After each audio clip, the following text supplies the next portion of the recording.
Con este prólogo inaugural podemos empezar a dar paso a las conferencias de corte un poquito más intenso, basadas invariablemente en experiencias, y a continuación vamos a tener la oportunidad de escuchar a Peter North. Es un doctor ingeniero que está al frente en estos momentos de uno de los programas llamados a ser referencia en todas estas iniciativas, porque se trata precisamente del aprovechamiento, ¿no?, de la utilización de la energía que en el subsuelo de la capital del Reino Unido puede estar disponible para esa búsqueda de la sostenibilidad. Señor Peter North, por favor, tiene la palabra.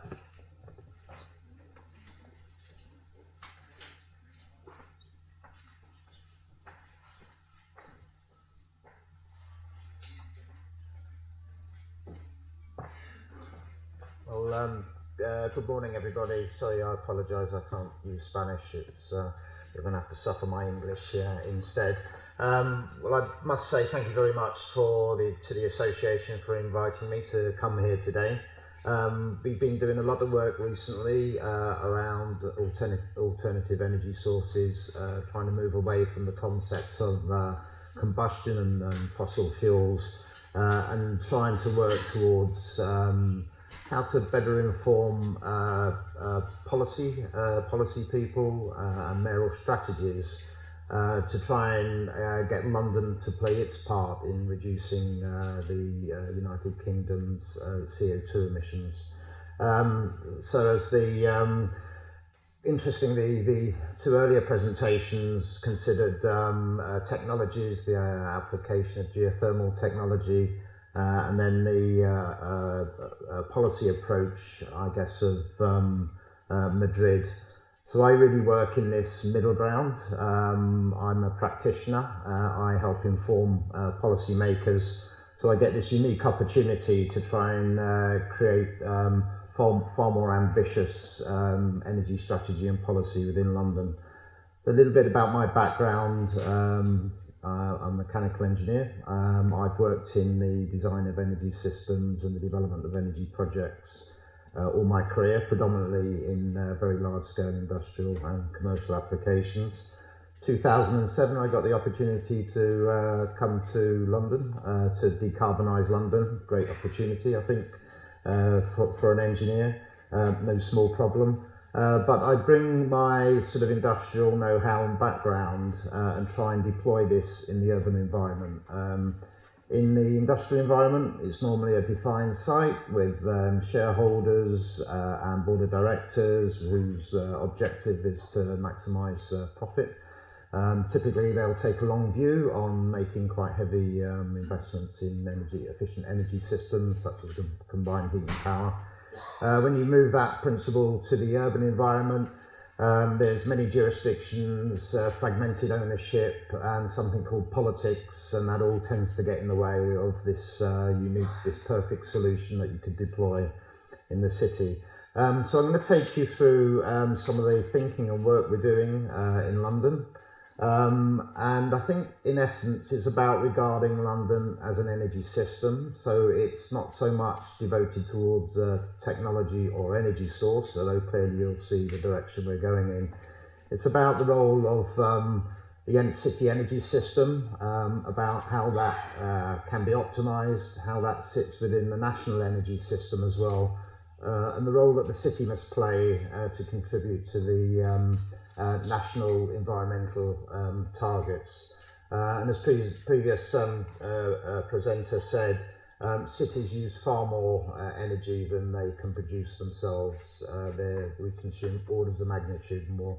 So we're always, in London's case at least, we're always going to be dependent on the national energy system to meet our requirements. However, in return, an optimised London energy system can minimise the demand on the national system and therefore contribute its part towards climate change reduction. So I hope that sets the scene reasonably well. Very much the systems level consideration, something that isn't normally done within cities. So previous speaker, this just really reinforces the point. 50% of the world's population currently lives in cities now, and that's forecast to increase to 70% by 2050. That puts enormous pressure on city resources. We have to become more energy efficient, and we see this in London, at least in very high building standards around insulation levels.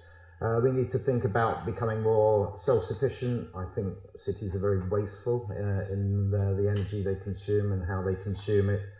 And we're really looking towards cities needing to adapt intelligently, and you can think about the concepts of how smart, the role of smart technologies begin to play there. But fundamentally we need to deliver a lower environmental impact, and cities also need to ensure that they are still competitive places and that people can afford to live there. So we have this concept of a trilemma of sustainability, affordability and security of supply, and we have to work within that flight envelope, as it were. But importantly, in cities it also has to be clean, and London is already in breach of its air quality limits, and we've got to put a lot of work into bringing the city back to be a healthy place to live. So we need to think about how we adapt our current energy systems into more sustainable ones. I think a big message for Europe is we must become less dependent on imported fuels. The rest of the developing world, their countries are subsidising their fossil fuels to promote economic growth. And the International Energy Agency has given a stark warning in its 2013 report that if the Western world, Europe, isn't mindful about being less dependent on energy imports, potentially we could become an uncompetitive area within the world. So we begin to see, I think, opportunities in cities for what I describe as new energy vectors. It's a different way of deriving your energy, how it's actually then transmitted and distributed throughout the city, and how it could be, through better integration, energy could be more effectively used, not just efficiently used, but more effectively used. I also think there's a very important role for what we call rationalisation of energy, better matching. I can describe this in electrical terms as what we call demand-side response, perhaps signalling to the consumer that electricity is cheaper at different times of day, and therefore shifting their consumption patterns to take advantage of this economics. And energy storage is becoming increasingly a great opportunity, I think, to better match consumption and supply. I'm a big fan of thermal storage. It's very cheap. You have a big tank of hot water, and clearly you need the heat distribution infrastructure to support that. Batteries are becoming more and more of interest as well. But in my view, they're costly and they're quite toxic to produce. So the different storage type technologies, I think, will all find their place within the market. And as I said, we have this energy trilemma that we still have to work within, which is about security of supply, delivering climate change objectives, and also making it affordable to consumers. So in a London context, it's been great. I arrived in Madrid on Friday evening. I had 2 fantastic days with my wife here. I could wear a t-shirt and it wasn't raining, at least it wasn't raining then. Come to London and it will be grey, miserable and quite chilly and cold. So heat is really building heating in London is really the issue for us. We actually consume more energy in heating our buildings than we do in either electricity generation or transport. Therefore, heat for us is a major CO2 emitter. So a lot of the mayoral policies for London really focus on what London can do in reducing that demand for heat and therefore CO2. We have energy efficiency programs. We have a hugely inefficient energy building stock in that regard. We have very strong policies around new build. We demand that new buildings have high insulation measures, but nonetheless 80% of the buildings in London that exist now will exist in 2050. A retrofit of some of those buildings is enormously costly and difficult, and this is the sort of problem, dilemma we face. We can deal with new buildings. How do we deal with the existing? So in addition to the energy efficiency programs, we have the work that I get involved with, which is about decarbonising London's energy supply. So the previous mayor, Boris Johnson, who's gone on to be Foreign Secretary for UK government, very interesting appointment, the mayoral policies really considered that decarbonising the electricity grid was best left at national level. So we see some of our pathways there is really predicated on an 80% reduction in CO2 emissions by 2050, predominantly based on new nuclear and offshore wind. So we finally got our latest nuclear power station underway, with some very interesting electricity prices in there as well.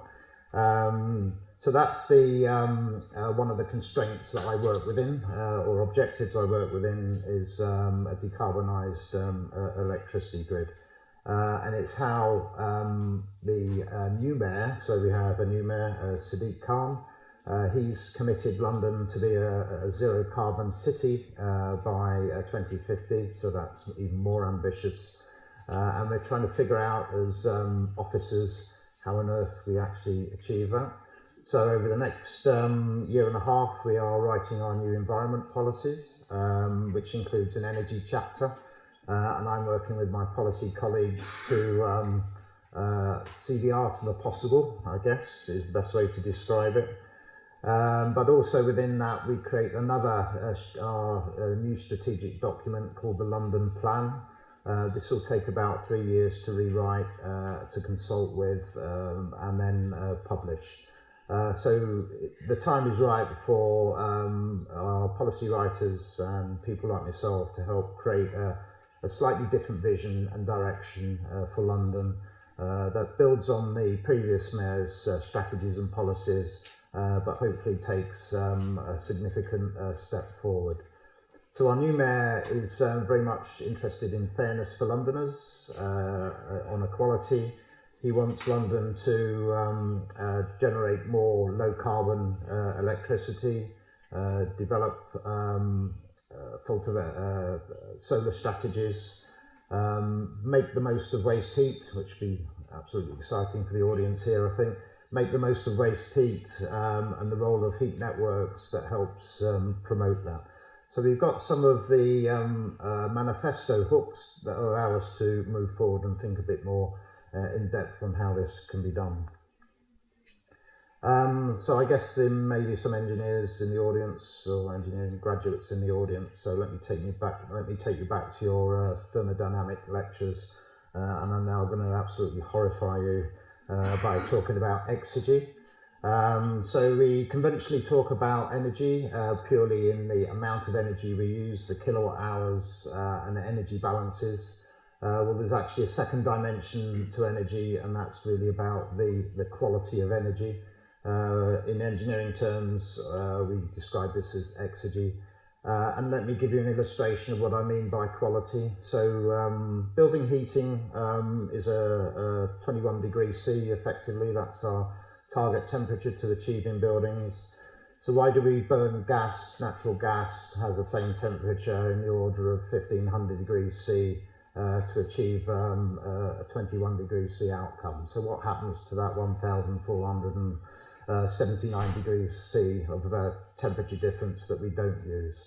Well, that becomes entropy, that just goes to the atmosphere. We could have done lots and lots of useful things with that quality of energy before we actually end up using it in our buildings.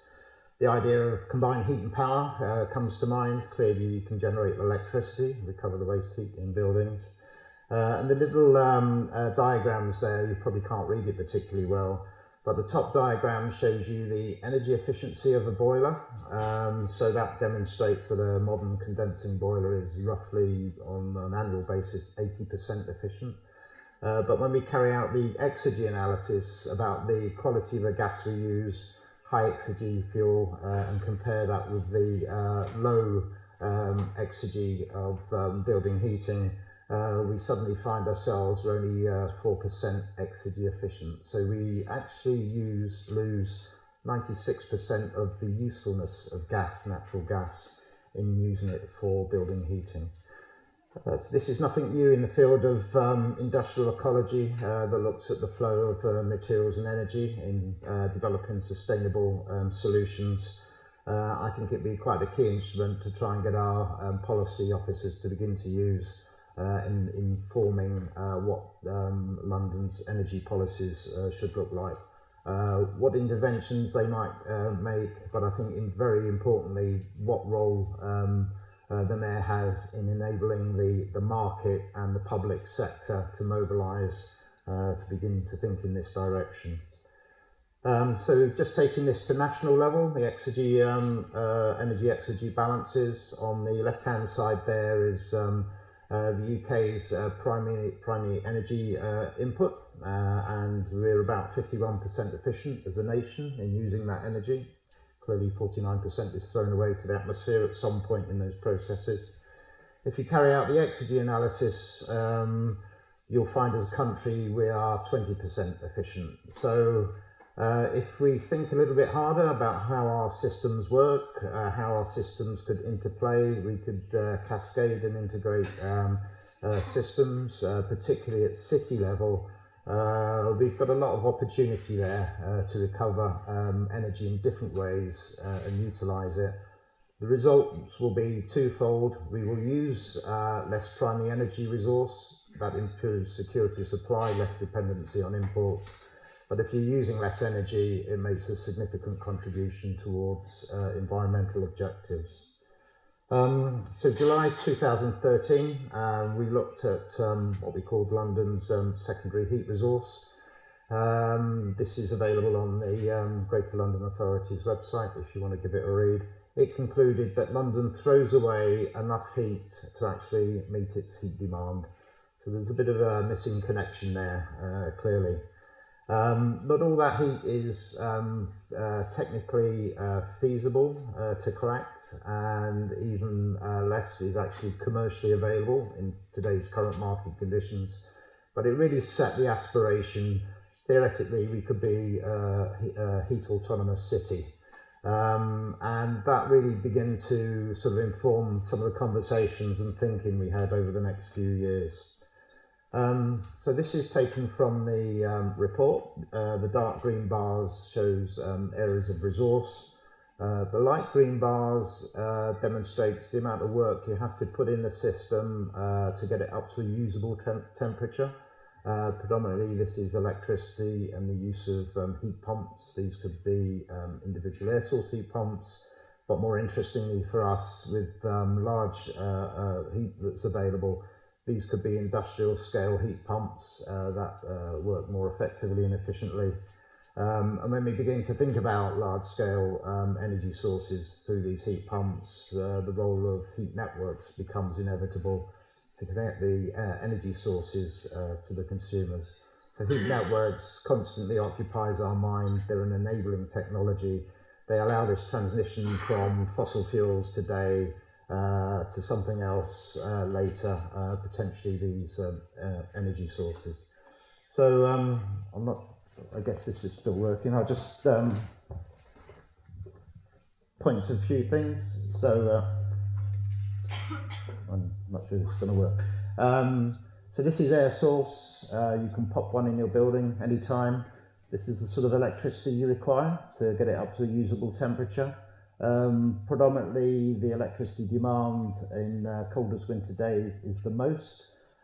Everyone will have their heat pump on, and that puts enormous demand on the national electricity system and the power stations that we require to meet those peaks.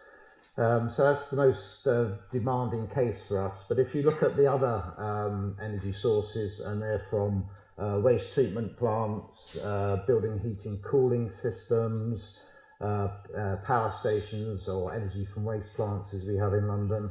In fact, we can deploy a very small amount of electricity because it's quite reasonably high temperature. We don't need to do too much work on the system to get it up to a usable temperature.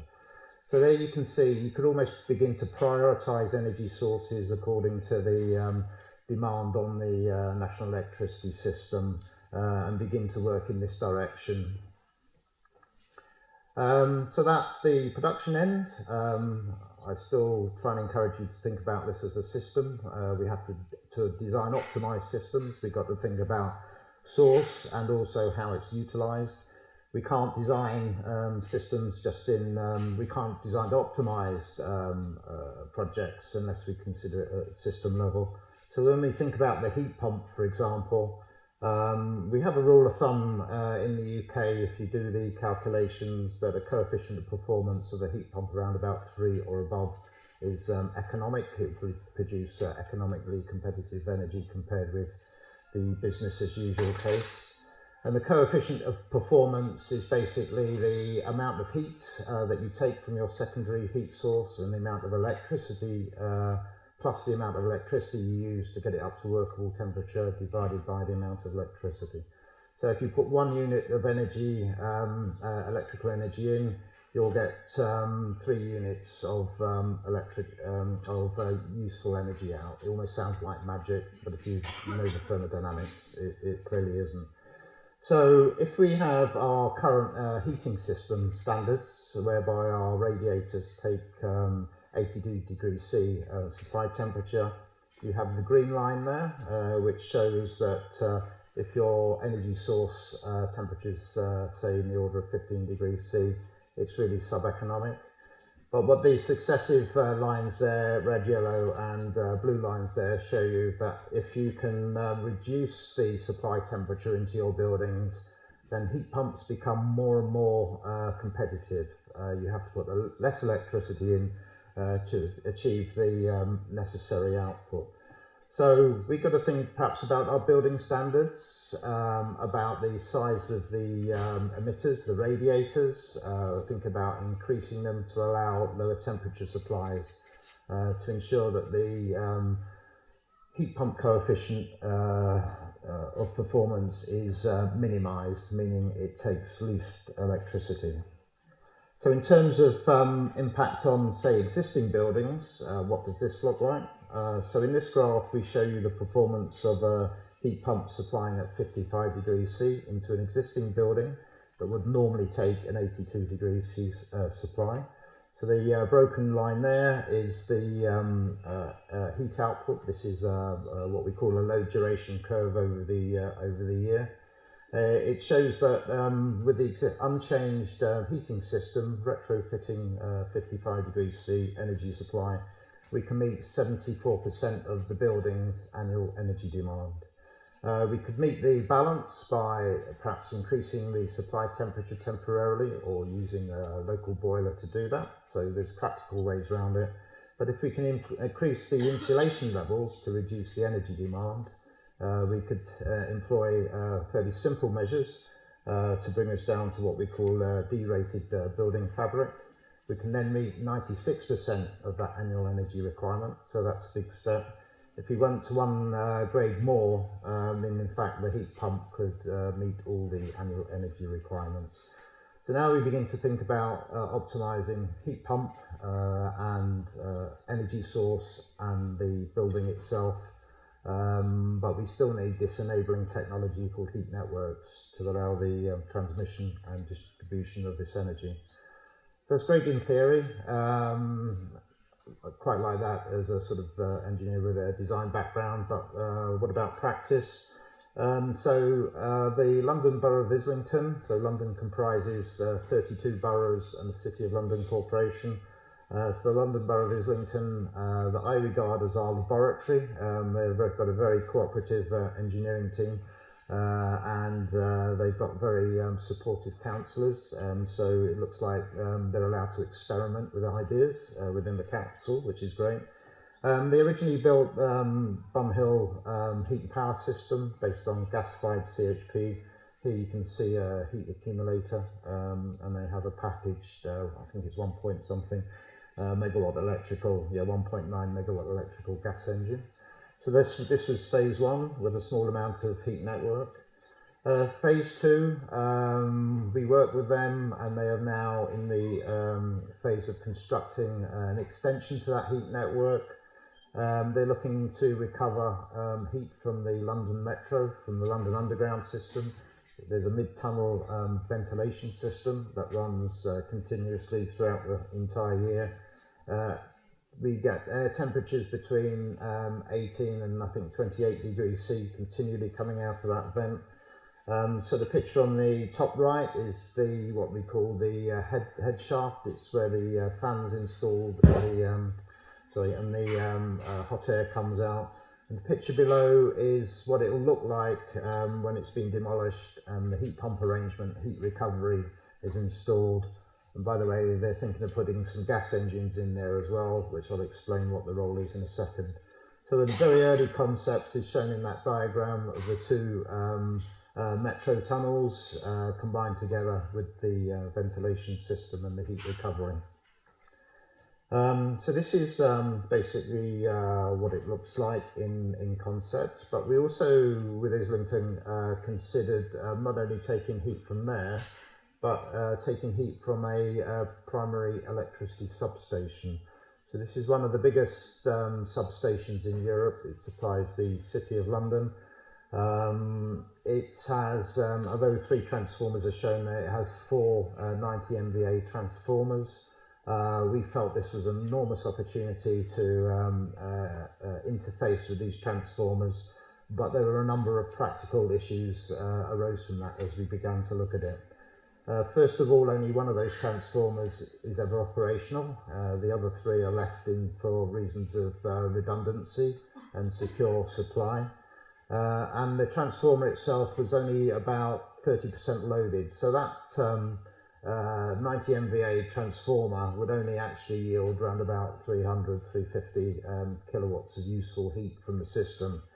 And then having to look at it from a retrofit perspective, it cost about £1 million to drain down each of those transformers, install the necessary connections to make the heat available. So £1 million for 350 kilowatts of heat isn't very good use of money. So Islington decided not to pursue that, but it does inform us about some of our policy developments. So perhaps where waste heat is being produced within cities, should there be policies about heat polluters? Should they be encouraged to build their systems that are future-proof to connect to a heat network where it could be utilised at some later date? A little bit more about the heat recovery from Islington's system. We show there that it also includes thermal store, very important because heat demand clearly doesn't happen as continuously as the heat recovery from the system. They also decided to install 2 gas engines, CHP. So when the price of electricity was very high, they would run their gas engines and sell the electricity at times of high electricity price, recover the heat into the system where it could also be stored.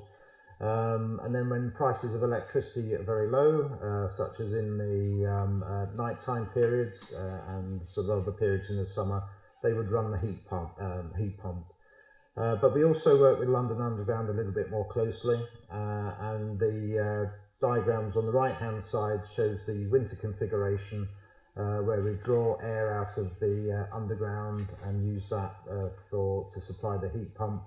And then we switch to the periods of summer operation where in fact the output from the heat pump is the air direction is changed. The output from the heat pump is then placed into the tube system to provide cooling. And believe me, if you've ever been on London Underground, in a nice hot summer's day, you might appreciate if the tube could be just a little bit less cooler than the 35 degrees C it sometimes peaks at.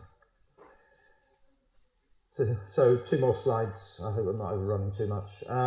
So there's 2 issues. One issue I really didn't address. I discussed all these great ideas and approaches, but didn't talk about the economics of it at all. There's this curve here that I think is very useful to remind ourselves about energy systems. It's produced by Gould from his paper on energy policy, fairy tales and factualities. But what that basically says to me is where you have high quality energy, and high quality energy is used, or high exergy energy, and it's usually quite costly. The investment cost in the equipment to convert that to something usable is fairly cheap. So in the UK, I can buy a gas boiler for, I don't know, about £1,500 installed. Connect to the gas grid, and that's great. But when we begin to look at energy sources that are of lower quality, lower exergy, the cost of the equipment that you use to convert that into something becomes that much higher. So we're on the point of the energy minima there. And we can think about municipal waste, energy from waste plants. It has energy content. In the UK, the waste management companies pay the energy from waste plant operator to take that away. It has to be built at very large scale to make the economics work. But the energy source is negatively priced, but you do need a lot of investment in there. And if you're going to carry out this out in the urban environment, there's a lot of stakeholders to coordinate, and it's the public sector that leads in these areas around its policies, the coordination role it takes, etc. So I would imagine when we begin to look at secondary waste heat, these systems that we have to think about designing will be expensive. So therefore, considering things over the whole life cost, we consider up to 40 years, and then you can begin to see or justify the long-term investment. However, there are large risks involved, and the private sector really not interested in taking risks. So there's a public role there to develop policy, de-risk, and what is their role in bringing the private sector in to deliver such schemes. So final slide now. It's really, cities have got a hugely significant potential to deliver on environmental policies, particularly reduction in CO2 emissions from greenhouse gases. We need to think about city systems and the optimization of city systems in terms of their design, operation, and economics. I talked about exergy. We've got to think about more closely matching the energy demand with the energy available. And some of the diagrams there comes from work from a European project we're involved with called Celsius. Comes from the University of Delft, and in heat terms it looks at cascading of energy and sharing of energy, some of which uses heat pumps and local energy storage and geothermal energy storage for interseasonal storage. So it's all entirely possible, and it's really for city governments to begin to think about how their city might work. So we use this term, beginning to use this term, systems of systems, planning for systems to work in a sort of more integrated way, but perhaps we need more tools. Exergy analysis is potentially one of those tools that can open the eyes of the policymakers. And finally, these strategy work might throw up new powers for local authorities to be able to implement these measures. And we think about really the sort of powers in terms of would we have this term heat polluter? Would potential heat polluters have to future-proof their equipment to put heat into heat networks? Do we oblige them to cooperate in the development of heat networks to come to commercial conclusions on connection? So I'm not sure if that overran, but thank you very much for the opportunity to talk to you.